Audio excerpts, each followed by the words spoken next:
Assalamualaikum warahmatullahi wabarakatuh. Kami dari kelompok 12.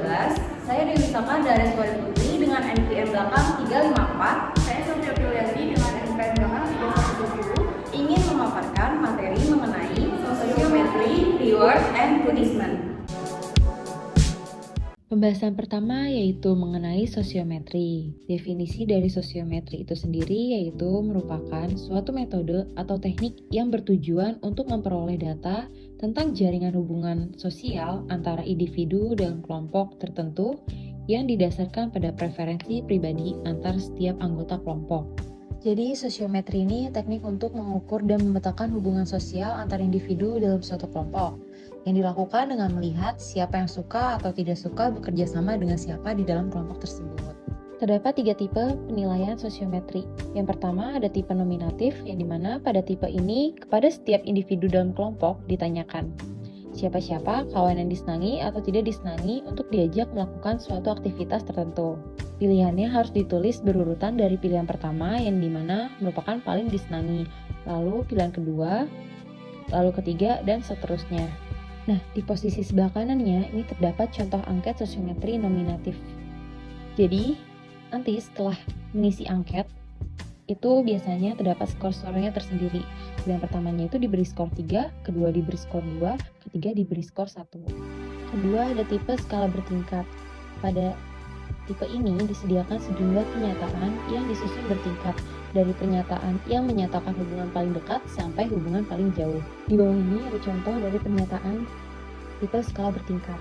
Terakhir ada tipe siapa dia. Pada tipe ini disediakan pernyataan tentang sifat-sifat individu.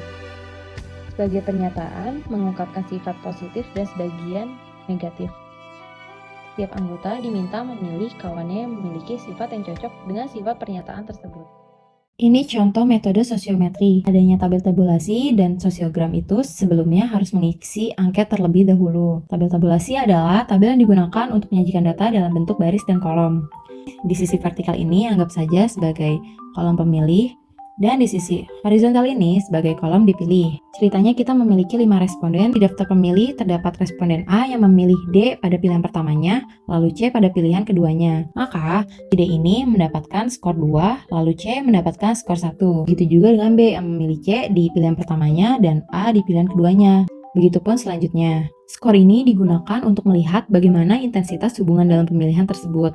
Jadi, seberapa besar orang ini diprioritaskan. Semakin tinggi skornya, maka orang tersebut semakin diprioritaskan oleh yang memilih mereka. Dari daftar pemilih ini kita masukin nih di tabel tabulasinya. Seperti yang tadi, A itu memilih si D dan juga si C. D ini ditulis angka 2 dan C ada angka 1. Untuk skornya, B juga seperti itu. C ini mendapat skor 2, lalu si A-nya ini mendapat skor 1. Begitupun dengan C, D, dan E. Setelah itu, ada kolom jumlah dan ada kolom skor. Jumlah ini dari jumlah yang memilih. Nah, ini ada berapa sih yang memilih?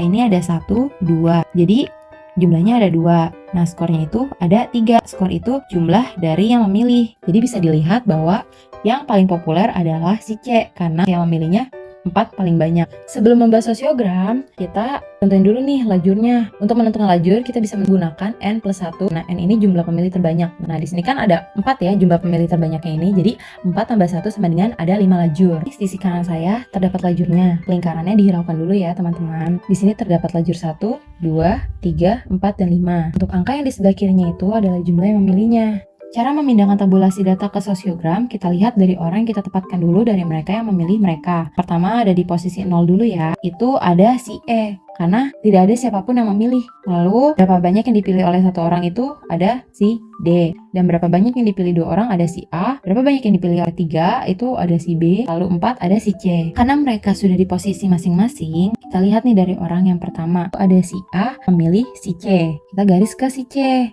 Lalu itu memilih si D, kita garis juga ke si D. D memilih A dan memilih C. Agar tidak terkecoh, maka di tabel tabulasinya itu kita silang jika kita sudah menaruh panah ya. Lalu ada C memilih A dan B. Ternyata si C dan A ini saling memilih. Jadi ada 2 tanda panah. D memilih B dan memilih C. Lalu yang terakhir E memilih B dan memilih C. Nah, sudah jadi nih sosiogramnya. Jadi, si E ini menjadi yang terisolasi karena tidak ada satupun yang memilih si E. Seperti ini contoh dari metode sosiometri. Reward and punishment. Reward adalah salah satu sarana pendidikan represif yang bersifat menyenangkan, membangkitkan semangat motivasi dalam pembelajaran, dan dalam melakukan pengulangan terhadap hal baik. Macam-macam reward, yang pertama adalah pujian verbal. Pujian verbal merupakan salah satu bentuk reward yang sederhana dan mudah dilakukan, di mana guru memberikan pujian kepada siswa dengan menggunakan kata-kata seperti baik sekali atau hebat sebagai bentuk penghargaan atas pencapaian atau perilaku yang baik. Yang kedua ada tanda penghormatan. Tanda penghormatan merupakan salah satu bentuk reward yang dapat diberikan kepada siswa dan terbagi menjadi dua macam. Yang pertama penghormatan dalam bentuk penobatan, di mana siswa yang mendapat reward diumumkan dan tampilkan di depan teman kelasnya atau sekolah. Yang kedua, penghormatan dalam bentuk memberikan kesempatan atau kekuasaan kepada siswa untuk melakukan sesuatu. Yang ketiga ada hadiah. Memberikan hadiah kepada siswa tidak dilakukan setiap kali ada pertemuan atau bahkan tidak selalu dalam proses pembelajaran. Meskipun ada beberapa guru yang melakukan hal tersebut, memberikan hadiah seperti bingkisan kecil, alat tulis, atau bahkan sedikit uang bertujuan sebagai memotivasi tambahan bagi siswa agar semakin termotivasi dalam proses pembelajaran mereka. Kemudian yang keempat ada tanda penghargaan. Tanda penghargaan dalam bentuk nonverbal seperti bintang, piagam penghargaan, dan piala adalah bentuk penghargaan yang diberikan kepada siswa sebagai apresiasi dari sekolah atas potensi dan kelebihan yang dimiliki oleh siswa tersebut. Dari berbagai macam reward di atas, salah satu contoh reward adalah ketika seorang guru memuji siswa yang berhasil menjawab pertanyaan dengan baik di depan kelas dengan mengatakan, "Hebat sekali jawabanmu, benar, kamu sangat memahami materi dengan baik." Kemudian reward nonverbal, contohnya sebagai hadiah untuk siswa yang berhasil meraih nilai tertinggi dalam ujian matematika, sekolah memberikan sebuah buku matematika yang menarik dan relevan sebagai tambahan referensi untuk belajar. Punishment atau hukuman adalah alat pendidikan yang digunakan untuk menyadarkan dan membimbing siswa bahwa suatu hukuman yang ia dapatkan merupakan timbal balik dari perbuatan kesalahan yang ia lakukan. Punishment dari segi cara atau bentuk, yang pertama adalah hukuman dengan isyarat. Hukuman ini merupakan bentuk hukuman yang dilakukan dengan memberikan isyarat atau ekspresi wajah kepada siswa untuk menunjukkan bahwa mereka melakukan kesalahan atau pelanggaran. Yang kedua adalah hukuman dengan perbuatan.